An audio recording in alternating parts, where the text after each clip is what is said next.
So I come with a security background. I have roughly 10 years of experience in backend technologies, and I work with few cybersecurity organizations like Palo Alto Networks, and right now I'm with CyberHaven, and we are tackling some critical security problems, particularly corresponding to the enterprise solutions. And today I bring Go and security together in this talk about contextual logging. So first, foremost thing is about the motivation for the talk, and we'll have multiple touch points in our talk. We'll have the motivation why contextual logging and why it is important, and then we'll move on to some of the developing principles around the context package, the contextual logging in action, and eventually we will move to data security when it comes to contextual logging. So let's begin the journey. Before we begin the journey, a quick raise of hands. How many of you are from security background? Great. And how many of you are from DevOps, SRE, or somebody who manages infrastructure, particularly around logging? Great. So let's start. So the journey is a 5-stage journey for us. We'll start with some curiosity, the fire to actually learn something. And the basic principle about contextual logging starts with what is a context. So context is particularly a very simple literal meaning in English means it is some metadata about some situation, right? And when it comes to programming and software, it means what is the current data path or the data flow that is in process and what all information is relevant in this current situation. So that is the context. Now imagine you are on call and you are seeing some log lines to debug some P1 issue. And you see something like got 404 response. And there is no URL.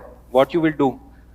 So your hands are logged actually. You can't do anything about this issue about 404. And without the URL, you don't know the severity of the issue. It could be maybe a P1 issue, which is probably the app is itself down, you're not able to log in. Or it could be very, very low priority endpoint which is not working, which doesn't call for a P1 issue, right? So having context in the situation always helps. In this case, if we know that probably it is a history view endpoint, then it would probably mean that the priority is probably P2 or P3, not P1 at least. And this is not limited to a URL. There are a lot of information that is relevant when you are debugging an issue in production. And as somebody said, context is the king. So that is what we want to emphasize today. Now let's come to contextual logging. So contextual logging per se is a development principle. So most of the developers, they would be adding probably some, lot of us would have started with printf statements, right? Having some printf statements and adding some context, okay, this works, this doesn't work, and this is some metadata related to the flow. And log lines are a stage ahead of it, right? Now, contextual logging is in particular a development practice where we make sure that we are adding context in each of the data flows. There could be information logs, there could be error logs, there could be warning logs, and corresponding to the data path, the context could be different. In terms of error logs, the context would be more relevant about probably what went wrong and how to debug this situation, probably the error message and how to debug further. In case of information, it could be just relevant to what is the identity of the data path that is executing and what all happened, right? So this is all about contextual logging. We have log lines, we have some context, we gel them together, that becomes contextual logging, right? Very simple enough. And how do we do it? So there are two ways to do it. One is implicitly adding to the log lines some metadata information. You can always concatenate different strings and add it to the log lines. That is the explicitly addition of context to the log lines. Another way is implicit addition, wherein you write some middleware and you actually rely upon implicit addition of the context to the log lines. So of course, I think The answer is very clear that the second part where we have implicit logging of the context wins the race in terms of what is the smart context logging. Now, is this font visible at the last row? So enabling contextual logging relies upon using the context package in Go. And I do not want to emphasize more on how it is done. So my motive today is to actually inspire about a security mindset for contextual logging. So most of the people who are directly working on Go are probably aware of the context package. But in a very, very simple manner, it is just a mapping of some key value pairs, and you add that information to the log lines. And context package is the way to do it in Go. Now we go to the second stage. We have some fundamental concepts about contextual logging. Now let's move on to learn a few more practices. So we know there is a tool in there that we can use to actually add context, but we need to do it in the right way. So the second step is probably learning some best practices about how to make contextual logging super rich and super useful, particularly in the development platform that we are working in. Every programming language, whether it is Python, Go, Java, they will all have some principles of writing code. There is a fundamental principle which probably aligns with the developer community. In case of Go, there are few best practices that everyone should follow. So the first principle around context is always ensure that when we are passing context to the function, it should be the first parameter. So this is first principle. The second principle is we do not store a context in a struct. It is very easy actually to do this mistake. Like on the first line, if we see, we have a worker struct, and we are actually encapsulating the entire context in there. So such behavior can actually make subtle bugs in production, and they are very hard to figure out. The reason being, there are different kinds of context. There could be some time-based context which expires and you never get to know. So it is always better to make it explicit. So for example, in this case, we make it explicitly whenever we are calling a function that a context is being used in this function. This way, the programmer knows that this is expected, that there is a context, and they can actually manage that part of the code very well. Now the third best practice is about how do we actually create keys. So I mentioned context is kind of a key value pair, but we don't put vanilla keys here. Vanilla in the sense not primitive keys like strings, int. We actually create a new type for each context and then add it to the context. That is a best principle to follow. Why do we do it is there is a possibility that on one path of the code you added, let's say, user ID, and in another path you are actually adding the same user ID as a string. So there could be a collision about which is the correct context value. The second thing is the number of context keys that we are adding, that actually increases the cardinality of the log lines. So it is very important to ensure that we have all these defined at one place. For example, here we define request ID key and correlation ID key. So have all of them at one place, so you know that there are 10 context keys that are relevant to my program flow, and do not define it everywhere across the program, because it becomes very hard to manage and it will shoot up the cardinality to a very high level. So that's good. Like, we have reached to the stage 3. We know what our tools are, we know how to use them. The third stage is actually increasing our tool belt. Let's dive into a few more log packages that we can use. The good thing about these log packages is that they are context aware. They are built in such a way that it is easy to use or embed context within the log lines using these packages. So just to name a few, Zap, Zerolog, and Logrus are a few. Each of these libraries have their own pitfalls and their own merits. For example, if we talk about Zap, it is optimized for speed and low resource allocation. So if you have an application which actually needs a very high throughput, probably Zap would be a good library to use. However, the Logrus library is very easy to use for a beginner. So if you are just exploring for a hobby perspective or a very low size project, Logress is good enough solution. So you don't have to actually over engineer and use Zap for all the cases. It depends on what kind of use case you have and use the library accordingly. And there are many more such libraries. You can explore them. We talked about the three libraries, Zap, Zerolog, and Logress. I would like to just show a few snippets which indicate how easy it is to actually add a context. So in case of Zerolog, it is actually built for adding context by adding a chain of context. So if you see towards the end, we have logger with and different kinds of keys you can add as a chaining mechanism. So it makes programming a bit more easier. On the other hand, if we talk about Zap, it is a bit difficult to add different context values. You can add them, but it becomes more tedious in terms of programming. Now let's jump on to the stage 4. So the stage 4 wants us to be more sophisticated in a way that we have learned a lot of tools so far. We have few libraries, but how to do it in a better way. So the better way of programmer is probably have lots of abstraction, have lots of implicit thing, right? That is a default way of doing things when it comes to probably a notion of what is better. But it is all dependent on the use case we are solving, right? In this case, what is better way or sophisticated way is, we talked about implicit and explicit logging. And the implicit contextual logging is the better way to do it. And that requires us to abstract some of the layers, and we call it the middleware layer.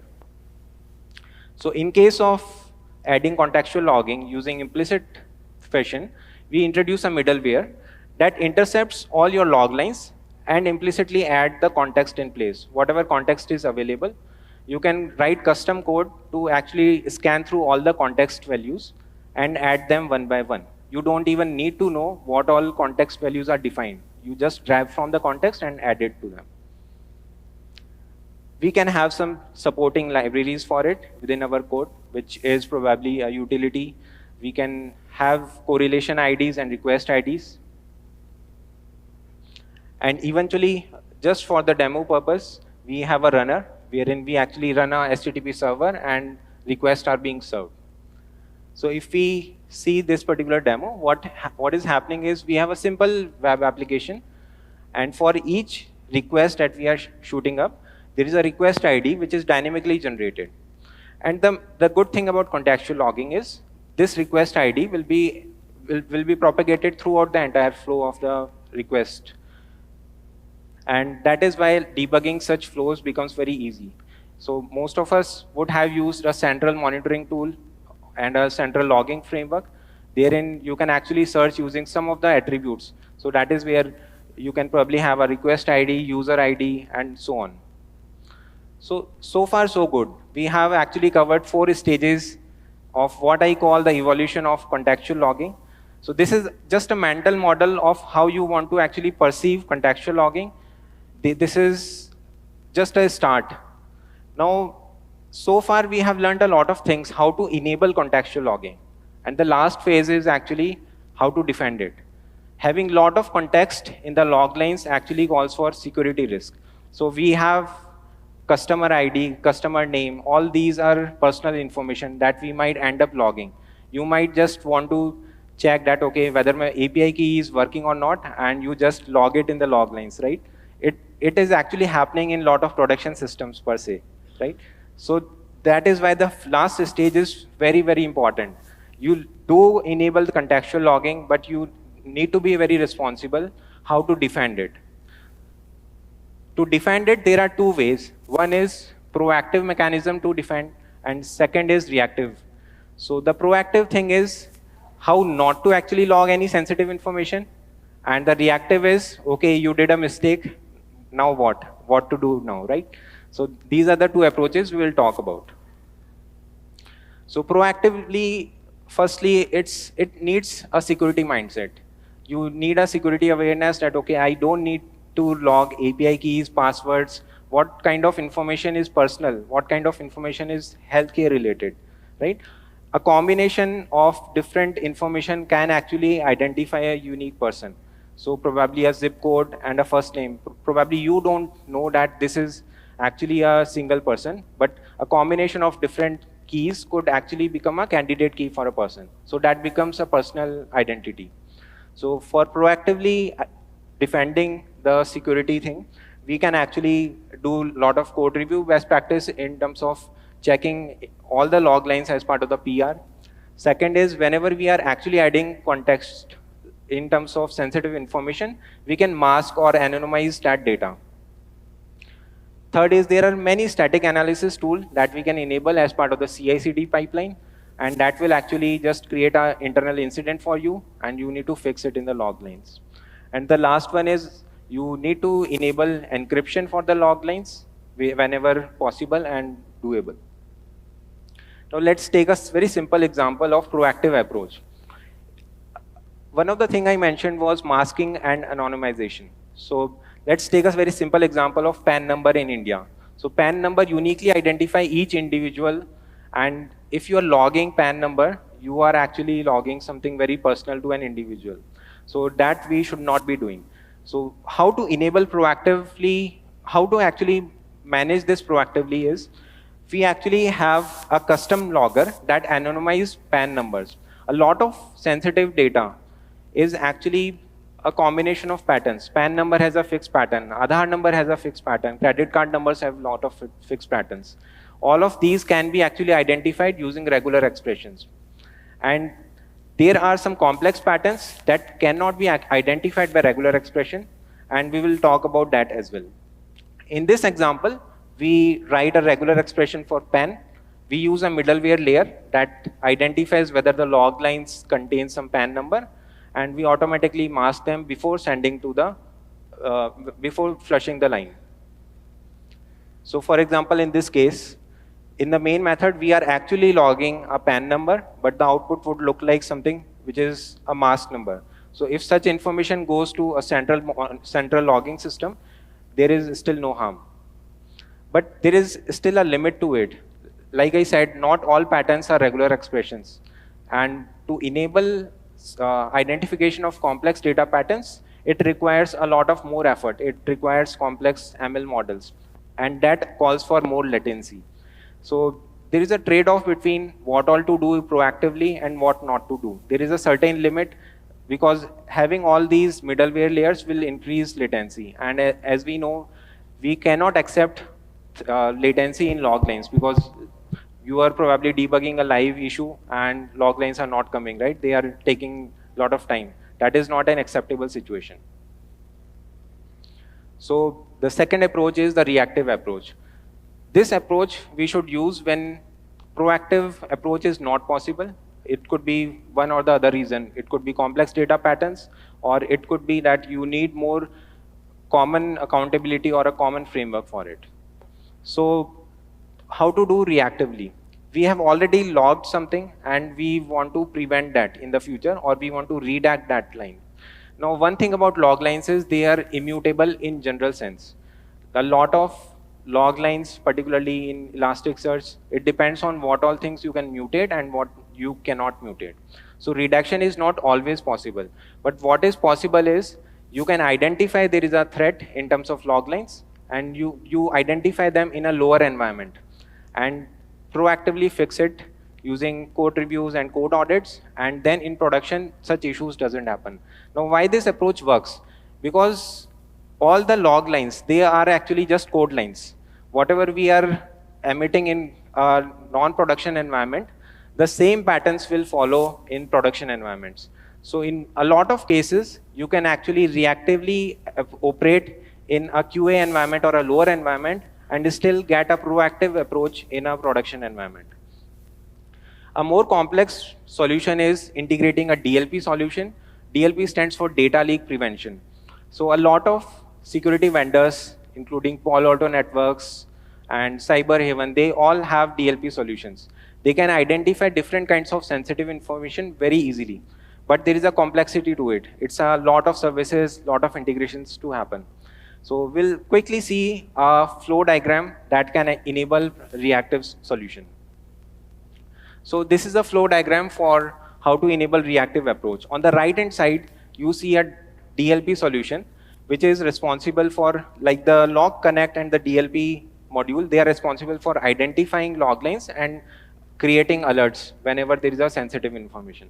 On the left hand side, you see all the applications or the infrastructure, all the services that are logging those lines, right? So as you can see, there is a lot of maintenance for this particular thing. But when it comes to managing sensitive information, this is the trade-off between cost and complexity. So in conclusion, the thing is we need to have proactive and reactive approach as a combined force. That's all from my end. Thank you very much.